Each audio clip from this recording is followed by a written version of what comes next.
Hi, I'm Tim. Welcome to Tim's Time.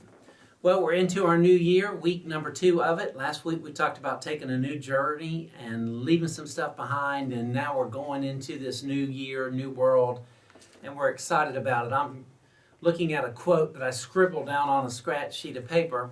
I eventually will transition it to a readable form and commit it to memory and also put it in my office desk or on my office desk. This comes from a book by Andy Stanley, and it's actually talking about just the movement, the historical movement of Christianity. But here's what I like about it. He writes, Jesus had not come to introduce a new version of Judaism. His movement was not regional. The Jesus movement was an all-skate. And for many of you, you've never been roller skating or ice skating, and an all skate, that phrase doesn't mean a lot to you. But if you grew up in my world, then that phrase means a lot. An all skate meant that the floor was open and everybody was welcome and invited to go out there and skate. The opposite of an all skate, sometimes there were special events, but most of the time, the opposite of an all skate was couples only. And even worse than couples only if you were in the world of Little Timmy Coker back at Moore's Skating Ring in the Tuberville area of South Carolina, was Ladies' Choice. The next, clear the floor. The next skate is for couples only, Ladies' Choice.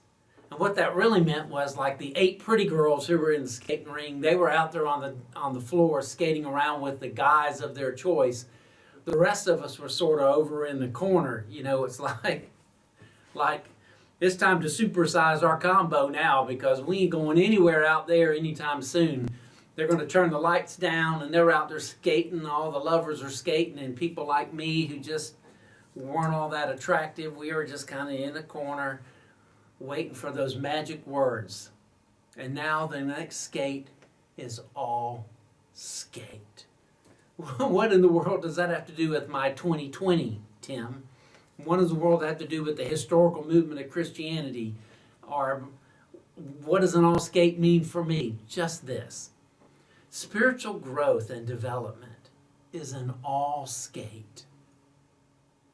It's an opportunity for everyone to develop as a servant leader and to grow as a disciple and a follower of Jesus.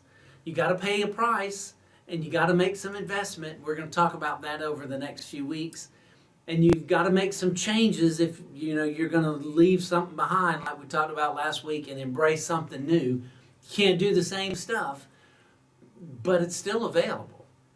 Jesus doesn't just step back and say, you 8 pretty ones, you're the ones that I want. In fact, it says in 1 Corinthians, remember, take a look at you when you came into the kingdom, Paul writes. Not many of us were the wisest, the smartest, the best looking, the richest, the most talented. God uses the stuff, the folks from the corner, to confound and confuse those who are wise, the ones out on the floor. Everybody gets to skate. You just have to be willing to follow him and to grow and to make the choice to make the investment and sacrifice. And so that's my challenge to you this week. Wait a minute. Dust off the old skates with the professional stoppers if you were a racer like I was. And clean them up, lace them up, and grow up as you face into this new year. Hey, it's an all skate. Have a great week. God bless.